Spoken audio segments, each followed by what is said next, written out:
Coba bayangin, dunia yang kita kenal sekarang bisa berubah total dalam waktu beberapa tahun aja.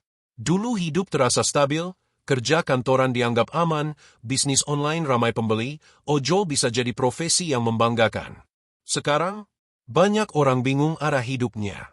Harga kebutuhan naik terus, lapangan kerja makin sempit, teknologi berkembang jauh lebih cepat dari kemampuan manusia buat ngikutin.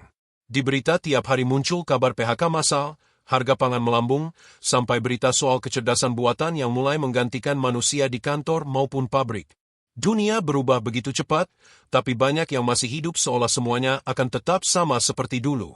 Padahal 2030 itu bukan masa depan yang jauh, tapi sudah di depan mata. Video ini bukan buat nakut-nakutin, tapi biar kita bisa buka mata lebih lebar dan siap menghadapi arah dunia yang benar-benar baru. Karena kalau terus cuek, bisa-bisa nanti menyesal saat semuanya udah terlambat.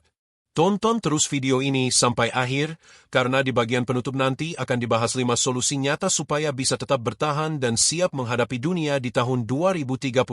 Kalau kita lihat ke belakang, dunia 10 tahun lalu dan sekarang udah beda banget. Dulu, internet cuma buat hiburan, sekarang hampir semua hal bergantung ke sana. Dulu, jadi ojol bisa dapat belasan juta per bulan, sekarang persaingan makin berat dan penghasilannya jauh berkurang. Banyak toko online yang dulu laku keras, sekarang sepi karena biaya iklan mahal dan algoritma terus berubah. Di sisi lain, biaya hidup naik, tapi gaji tetap segitu-gitu aja.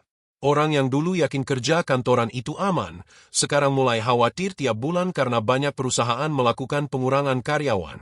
Menurut data Badan Pusat Statistik tahun 2024, tingkat pengangguran terbuka sudah lebih dari 7 juta orang. Banyak di antaranya kehilangan pekerjaan karena tergantikan teknologi dan kebijakan efisiensi. Perubahan besar ini bukan lagi wacana, tapi sudah terjadi di depan mata. Yang bertahan bukan yang paling pintar, tapi yang paling bisa menyesuaikan diri dengan cepat. Perubahan cepat ini makin terasa di sekitar kita. Harga kebutuhan pokok seperti beras, cabai, dan minyak naik terus. CNBC Indonesia mencatat, inflasi pangan sempat menembus 9% pada pertengahan 2024. Sementara biaya sekolah dan kesehatan juga nggak mau kalah ikut naik. Banyak usaha kecil yang dulu bisa hidup dari pelanggan lokal, sekarang kewalahan bersaing sama produk luar negeri yang harganya lebih murah dan gampang dibeli lewat marketplace global. Banyak orang mulai kehilangan rasa aman secara ekonomi. Rasanya kerja keras tiap hari, tapi hasilnya tetap nggak cukup. Teknologi terus melesat, sementara yang nggak paham cara pakainya mulai tertinggal. Kondisi ini bikin banyak orang pesimis, tapi di balik itu sebenarnya ada peluang baru buat yang mau belajar. Dunia memang berubah, tapi bukan berarti kita harus takut. Setiap zaman punya tantangannya sendiri, tapi manusia selalu bisa beradaptasi. Selama masih mau belajar dan bergerak, masa depan tetap bisa jadi milik kita. Kalau diperhatikan lebih dalam, semua perubahan besar ini bukan kebetulan. Dunia memang sedang diarahkan menuju sistem baru yang serba digital dan terpusat. Banyak ahli menyebut ini bagian dari rencana besar global yang disebut Sustainable Development Goals atau SDGs 2030, agenda resmi dari Perserikatan Bangsa-Bangsa yang tujuannya mulia, seperti menghapus kemiskinan dan menjaga lingkungan. Tapi di sisi lain, muncul juga banyak pertanyaan. Siapa yang benar-benar mengatur semua ini? Apakah semua negara punya suara yang sama, atau hanya segelintir pihak besar yang memegang kendali? World Economic Forum pernah mengatakan, "You will own nothing and you will be happy." Atau, kamu tidak akan memiliki apapun, tapi kamu akan tetap bahagia. Kedengarannya indah, tapi kalau dipikir ulang, kalau semua orang harus menyewa rumah, mobil, bahkan laptop, berarti akan ada pihak besar yang memonopoli segalanya. Jadi, tujuan mulia ini bisa jadi pedang bermata dua tergantung siapa yang mengendalikannya. Kalau arah dunia memang seperti itu, maka 2030 nanti mungkin akan terbagi jadi dua kelompok besar. Di satu sisi, ada orang-orang yang cepat beradaptasi dengan teknologi, belajar pakai AI, dan memanfaatkannya buat kerja, bisnis, bahkan pendidikan anak. Mereka hidup nyaman karena bisa menyesuaikan diri. Tapi di sisi lain, banyak yang masih bingung mulai dari mana. Belajar hal baru terasa berat, biaya pelatihan makin mahal, dan akses ke teknologi belum merata. Akibatnya, kelas menengah makin terjepit. Mau sekolahin anak di bidang teknologi, biayanya tinggi. Mau pindah kerja, nggak punya modal dan skill yang cukup.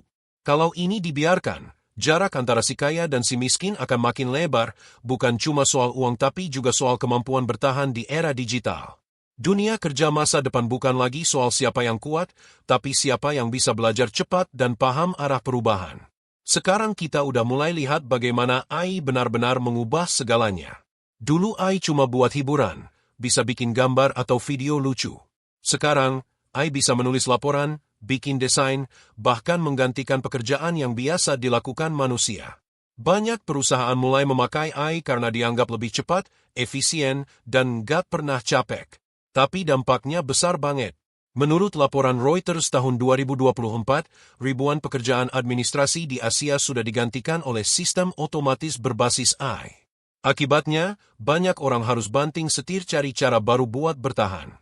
Di sisi lain, orang-orang yang bisa memanfaatkan AI justru berkembang lebih cepat.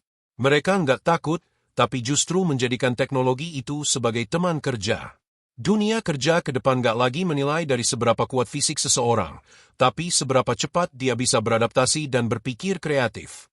Dunia boleh berubah secepat teknologi, tapi kemampuan manusia untuk belajar dan beradaptasi selalu jadi keunggulan terbesar. Selama terus berkembang, kita nggak akan tertinggal. Perkembangan teknologi memang luar biasa, tapi di balik semua kemudahannya, dunia digital sekarang sudah nggak seaman dulu. Setiap hari tanpa sadar kita berbagi data pribadi, mulai dari lokasi, foto, sampai kebiasaan belanja. Semua terekam dan bisa dianalisis untuk berbagai kepentingan. Banyak orang belum sadar kalau privasi sekarang jadi barang langka. Data pribadi bisa bocor, disalahgunakan, atau bahkan dijual tanpa sepengetahuan pemiliknya. Laporan dari Kementerian Kominfo tahun 2024 mencatat lebih dari 150 juta data warga Indonesia pernah bocor di berbagai platform digital. Itu artinya, hampir setiap orang berisiko kehilangan kendali atas identitas digitalnya.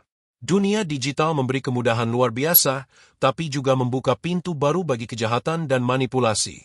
Jadi, bijak dalam bermedia sosial dan berhati-hati dalam membagikan data pribadi sudah jadi kebutuhan penting, bukan pilihan. Kalau dulu perang antar negara dilakukan dengan senjata, sekarang perang terjadi di dunia maya. Negara-negara besar seperti Amerika, Tiongkok, dan Rusia berebut pengaruh lewat teknologi. Mereka bersaing menciptakan chip tercepat, menguasai data terbesar, dan memimpin kecerdasan buatan. Tapi dampaknya, negara berkembang seperti Indonesia sering hanya jadi penonton atau bahkan pasar percobaan. Banyak perusahaan teknologi besar pindah ke negara yang aturannya lebih longgar supaya lebih bebas bereksperimen. Akibatnya, masyarakat kita yang belum siap sering jadi sasaran uji coba kebijakan digital baru, dari sistem pembayaran, algoritma, sampai iklan politik terselubung. Dunia global sedang berebut kekuasaan lewat data, dan yang kalah akan kehilangan kendali atas masa depannya sendiri. Karena itu, penting banget bagi masyarakat untuk melek informasi dan gak mudah percaya dengan semua yang beredar di dunia maya. Pengetahuan adalah senjata paling ampuh di era digital ini. Kalau diperhatikan, arah dunia ke depan semakin jelas.